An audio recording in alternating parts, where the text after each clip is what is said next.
अस्सलाम वालेकुम नाजरीन, मेरा नाम सकीना है। मेरी उम्र 25 साल है। मेरी शादी को भी एक ही हफ्ता हुआ था कि मेरे शौहर बाहर के मुल्क चले गए थे। मेरी फैमिली में टोटल 4 अफराद हैं। मेरे सास ससुर, मैं और मेरा शौहर। भतीजा, मेरे शौहर के भतीजे की उम्र तकरीबन 15 साल है और वो मैट्रिक में पढ़ रहा है। मेरे देवर की उम्र 35 साल है और इनका नाम अनवर है।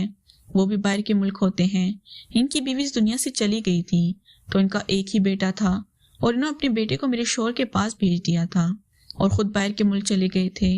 अब मेरे शौहर के भतीजे को संभालने की जिम्मेदारी मेरी और मेरे सास ससुर की थी, इसलिए हम इसका काफी ख्याल रखते थे। मेरे शौहर के भतीजे का नाम शकील अहमद है और वो दिखने में काफी खूबसूरत है। मैं इसके साथ काफी अटैच थी और मेरे शौहर को बाहर के मुल्क थे, इसलिए मैं काफी तन्हाई पसंद होती जा रही थी क्योंकि मेरे सास ससुर एक सरल किस्म के इंसान थे और वो मेरे से इतनी बातचीत नहीं करते थे और ना ही मेरा इतना ख्याल करते थे क्योंकि शादी के फौरन बाद ही मेरे शौहर और मेरे दरमियान कुछ इख्तलाफात होने लगे थे। इसलिए मेरे सास ससुर मेरे ऊपर नाला थे और नाराज रहते थे। मेरे शौहर फिर मुझे छोड़कर बाहर के मुल्क चले गए। ये भी मेरे सास ससुर ने मुझे एक किस्म की सजा दी थी क्योंकि शादी के फौरन बाद ही मैंने अपने शौहर से अलग घर लेने की जिद कर ली। इसलिए मेरे सास ससुर मुझ पर गुस्सा होने लगे और शादी के 2 माह बाद ही मेरे शौहर को बाहर के मुल्क भेज दिया।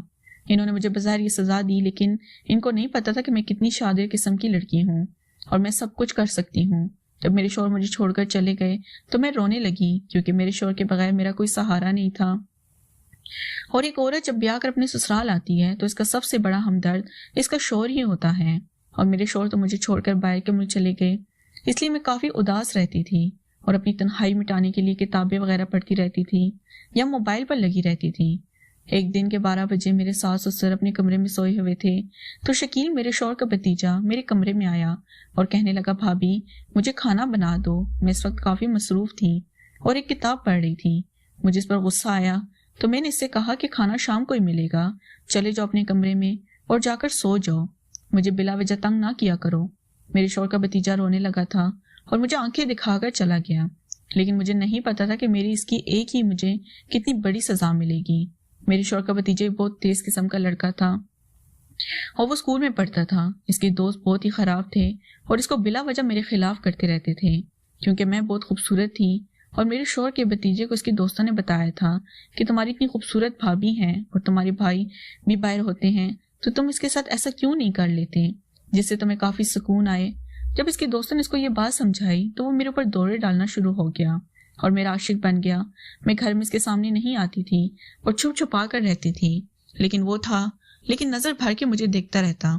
एक दिन दोपहर के वक्त मेरे सास ससुर किसी काम से चले गए तो मेरे शौहर का भतीजा शकील मेरे पास आया और मेरे पास ही बैठ गया और मेरे से मोहब्बत प्यार की बातें करने लगा। मैं तो पहले ही शौहर की तन्हाई में इतनी दिल बराश्ता हो चुकी थी कि मुझे किसी के सहारे की जरूरत थी और जब मैं शकील के मुंह की तरफ देखती तो मुझे इस पर